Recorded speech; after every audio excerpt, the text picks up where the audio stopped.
Baik, selamat siang Bapak dosen. Perkenalkan nama saya Inyoman Hendra Kartika Saputra dengan NIM 2515091101. Pada kesempatan kali ini saya akan mempresentasikan hasil perancangan rangkaian digital saya, yaitu sebuah sequential counter dengan urutan khusus 02, 02, dan 6 secara berulang. Tantangan terbesar dalam tugas ini adalah adanya ambiguitas state, yang dimana angka 2 muncul 2 kali, namun memiliki tujuan yang berbeda. Nah, angka 2 pertama harus kembali ke 0, sedangkan angka 2 yang kedua itu harus lanjut ke angka 6. Nah, untuk mengatasi ini, saya menggunakan teknik state extension dengan menambahkan satu flip-flop bantuan yang disebut sebagai flag F.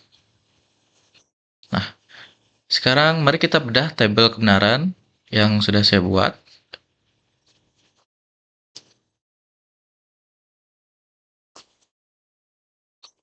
Nah, mari kita bedah secara mendalam tabel kebenaran ini. Tabel ini adalah otak dari rangkaian kita yang membagi proses menjadi dua siklus utama dengan menggunakan variabel flag F. Kita masuk ke pemisahan siklus atau flag F-nya. Siklus pertama terjadi saat F0 sama dengan 0 pada baris 0 sampai ke 2. Nah, di sini sistem hanya mengenal angka 0 dan angka 2. Lalu lanjut ke siklus kedua, terjadi saat F sama dengan 1. Nah, itu terjadi pada baris 8 sampai baris ke-10. Nah, setelah angka 2 yang kedua muncul, sistem baru diizinkan menuju angka ke-6. Angka 6. Ya. Kita lanjut ke analisis angka 2 yang berulang atau ambiguitas. Nah, angka 2 pertama pada baris kedua, ini. Present state-nya adalah 0010. Nah, kita berikan ke kolom JF-nya. Nilainya adalah 1. Yang artinya, flip-flop flag akan aktif menjadi 1 setelah angka ini selesai. Ini adalah instruksi bagi sistem untuk berpindah ke siklus berikutnya. Kita lanjut angka 2 yang kedua. Present state-nya adalah 1010. Karena flag sudah 1, nah kita perhatikan kolom J2-nya. Sini, nilainya adalah 1. Yang memicu angka 4 menyala bersama angka 2, sehingga membentuk angka 6. Sini, 0110. Nah, kita bahas dengan efisiensi dengan don't care atau X ini. Ya, di sini terlihat banyak sekali X-nya dan juga unused ini. Apa sih itu? Nah, semua baris bertanda unused di sini atau angka ganjil dan angka di atas 6. Di sini angka ganjil, di sini 1, 3, di sini 4, di sini 5, 7, 9, di sini 10. Ya. Diisi dengan nilai X. Nah, strategi ini saya gunakan agar saat penyederhanaan keymap nanti, kita mendapatkan gerbang logika yang paling sederhana dan minimalis. Ya. Lalu kita lanjut ke analisis keymap-nya. Sini kita lanjut ke analisis keymap-nya. Yang pertama itu ada flip-flop yang F atau flag. Ini sebagai pengendali siklusnya. Nah, dengan logika, flag harus berubah dari 0 ke 1 segera setelah angka 2 pertama muncul. Hasil key map yang kita dapat itu didapatkan persamaan JF sama dengan Q1.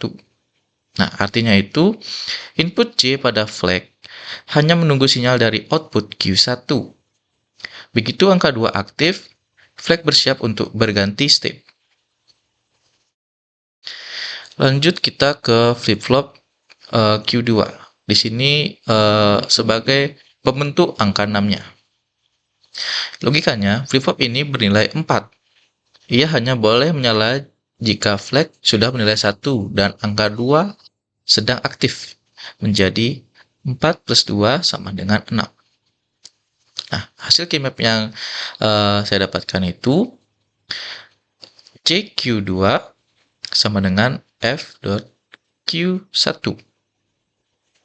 Artinya adalah, ini alasan saya menggunakan gerbang N di logisim nanti untuk menghubungkan output F dan output Q menjadi menuju input J2. Saya ulang lagi. Ini alasan saya menggunakan gerbang N nantinya di logisim untuk menghubungkan output F dan output Q1 menuju input J2 nanti. Sini. Kita lanjut ke flip-flop Q1-nya. Nah, sini flip-flop Q1. Logikanya di siklus kedua, saat angka 4 menyala, angka 2 tidak boleh mati agar outputnya menjadi 6. Nah, hasil key map yang saya dapat itu sini KQ1 sama dengan F bar. Sini F bar ya. F bar. Artinya saya menggunakan gerbang NOT di sini pada input K-nya. Saat flag atau F-nya itu bernilai 1, maka input K-nya menjadi 0. Nah, dalam teori JK flip-flop, jika J sama dengan 1 dan K sama dengan 0, maka output akan set atau tetap menyala, sehingga angka 6 terjaga dengan stabil. Gitu. Lalu kita lanjut ke flip-flop terakhirnya, yaitu flip-flop Q0. Atau dia tuh sebagai jalur ground-nya di sini. Jalur ground-nya. Logikanya karena urutan target kita itu 0, 2, dan juga 6. Nah, semua itu adalah bilangan genap. Maka bit terakhir atau Q0 akan selalu 0. Nah, kita mendapatkan hasil key map yaitu J Q0 sama dengan 0 dan juga K Q0 sama dengan 0 juga. Artinya, flip-flop ini tidak dipicu sama sekali dengan dan kedua outputnya itu dihubungkan langsung ke ground. Jadi, tidak dipicu sama sekali dan langsung ground inputnya itu langsung dihubungkan ke ground-nya. Sini. Kita lanjutkan saja ke bagian simulasinya pada logisim ya. Baik, sekarang kita hubungkan hasil penyederhanaan key map tadi langsung ke jalur kabel yang sudah saya buat di logisim ini. Yang pertama-tama itu ada gerbang N. Gerbang N ini implementasi dari JQ2 sama dengan F.Q1. Nah, fungsinya gerbang ini itu sebagai pintu gerbang angka 6-nya. Nah, input gerbang N berasal dari output key pada flag di sini. Kita tarik ke atas sampai bertemu inputnya, input N-nya, dan juga output dari key pada Q1 di sini. Yang ini kita tarik ke atas ke input gerbang N-nya. Hasilnya atau output N-nya itu dihubungkan ke input J pada Q2 di sini. Setelah inputnya masuk, outputnya keluar ke sini dan masuk ke input J pada Q2 di sini. Logikanya, kabel ini memastikan Q2 atau nilai 4 tidak akan pernah menyala jika flag masih 0, meskipun angka 2 sedang aktif. Itu. Kita lanjut ke gerbang node-nya nih, di sini di bawah. Itu implementasi dari K-1 sama dengan F bar. Nah, fungsi gerbang node ini sebagai pengunci agar angka 2 tidak mati saat transisi ke angka 6. Nah, alur kabelnya itu berasal dari output key. Di sini pada flag F. Sini dari output key kita tarik ke bawah, bertemu di input gerbang logika node-nya. Dan output node-nya ini dihubungkan ke input K pada Q1. Jadi dari flag-nya kita ambil output key-nya, turun ke bawah, lalu output dari node ini kita tarik lurus ke Q1, ke bagian K-nya. Logikanya, saat flag ini bernilai 1, gerbang node akan mengirimkan sinyal 0 ke input K. Dalam jika flip-flop, jika J sama dengan 1 dan K sama dengan 0, maka output akan tetap menyala atau set. Nah, tanpa kabel ini, angka 6 akan langsung berubah menjadi 4 karena Q1 terreset.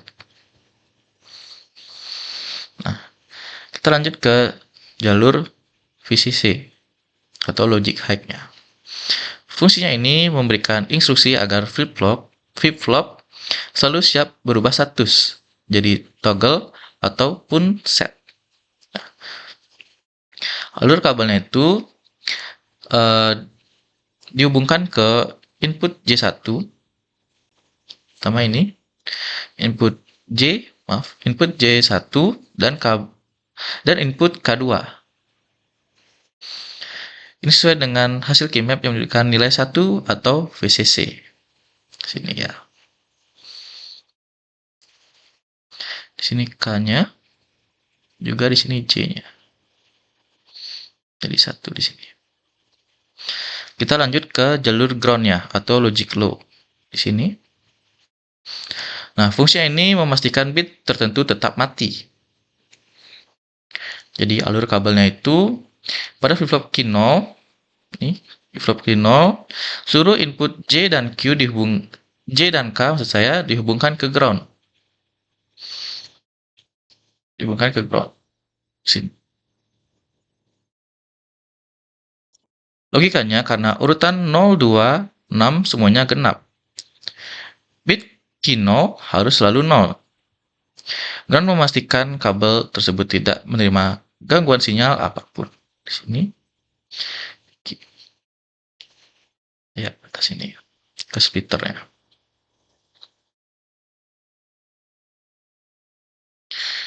Lalu ada juga clock. Nah, seluruh pin clock pada keempat flip-flop dihubungkan secara paralel ke satu sumber pulsa yang sama. Ini memastikan perpindahan angka terjadi secara serempak atau sinkronus. Jadi di sini semua menjadi satu paralel ke pin masing-masing, pin clock masing-masing. Ada juga mekanisme reset otomatisnya. Untuk memastikan angka 6 kembali ke 0 dengan sempurna, saya menggunakan kabel reset dari output Q2. Sini ya. Output Q2 yang diumpankan kembali ke flag. Sini. Ya, kita balikkan ke flag.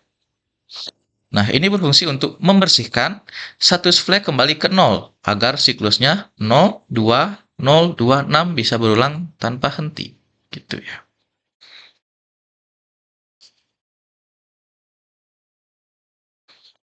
Lalu kita lanjut ke bagian di sini. Fungsi dan juga peran splitter ini. Mohon maaf. Nah, fungsi splitter ini tuh bekerja sebagai penggabung atau combiner. Ia mengambil jalur binär tunggal dari masing-masing flip-flop menggabungkannya menjadi satu bus data 4 bit. Nah, jalur 0 pada splitter dihubungkan ke output Q0. Sini alur kabelnya ya. Nah, jadi output Q0 dimasukkan ke input 0 pada splitter ini. Lalu Q1, output Q1 juga masuk ke input 1 pada splitter ini. Begitu juga ke Q2, Q2 dia masuk ke input 2 di sini. Nah, jalur 3 itu dihubungkan ke flag, flag F atau ground, tapi di sini kita menyambungkannya ke ground ya, bukan ke ground langsung. Wah, pada input 3-nya. Nah, logikanya tanpa splitter, hex display tidak bisa membaca data biner kita karena display tersebut membutuhkan input paralel 4 sekaligus atau 4 bit sekaligus, bukan kabel satu per satu. Jadi semua kabel output di sini kita gabungkan menjadi satu menggunakan splitter ini agar bisa dibaca oleh hex display. Kalau kita satu-satu outputnya masuk ke hex display itu tidak bakal terbaca. Jadi kita memerlukan splitter untuk menggabungkannya dulu dan langsung kita sambungkan ke hex display di sini.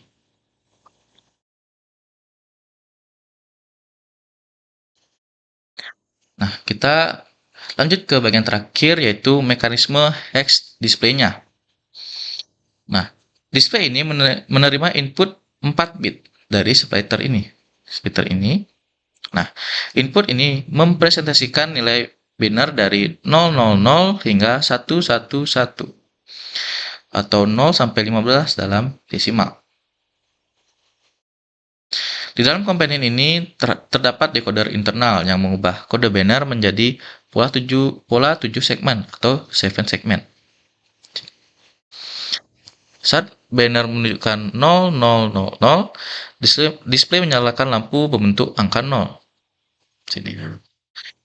0000, sini akan mengeluarkan hasil 0 juga.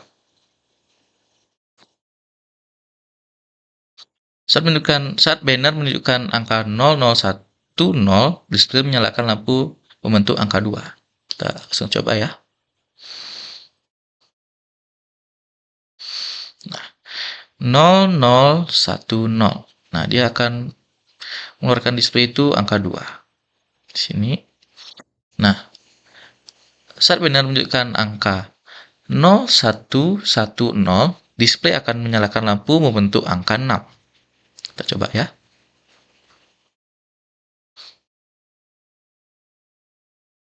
Nah, 0110. Di sini hex display akan memunculkan angka 6. Gitu.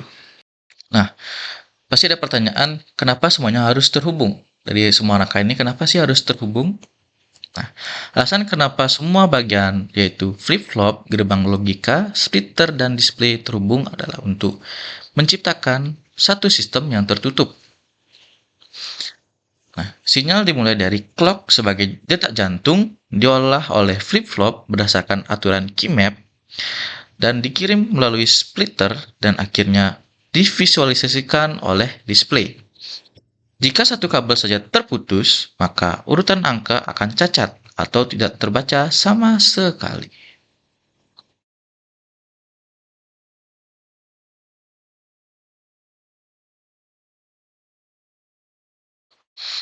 Nah, sekarang mari kita buktikan apakah ini berjalan dengan normal.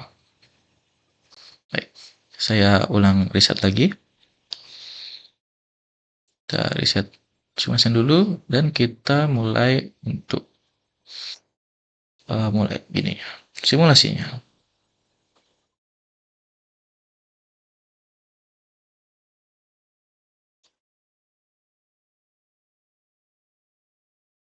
Kita mulai. Baik, ini terlalu cepat ya. Kita bisa juga mengatur kecepatan angkanya melalui tick frekuensi ini. Kita bisa lebih cepat muncul angkanya atau acaknya kita lebih cepat bisa atur di sini dan kita pakai 1Hz saja. 0, 2, 0, 2, juga 6. Baik. Jadi sudah terbukti di sini rangkaian logikanya sudah berjalan dengan normal.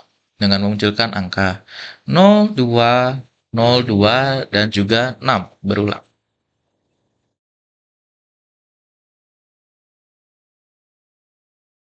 Nah, sebagai kesimpulan dari proyek UAS ini, eh, penggunaan metode flip-flop terbukti.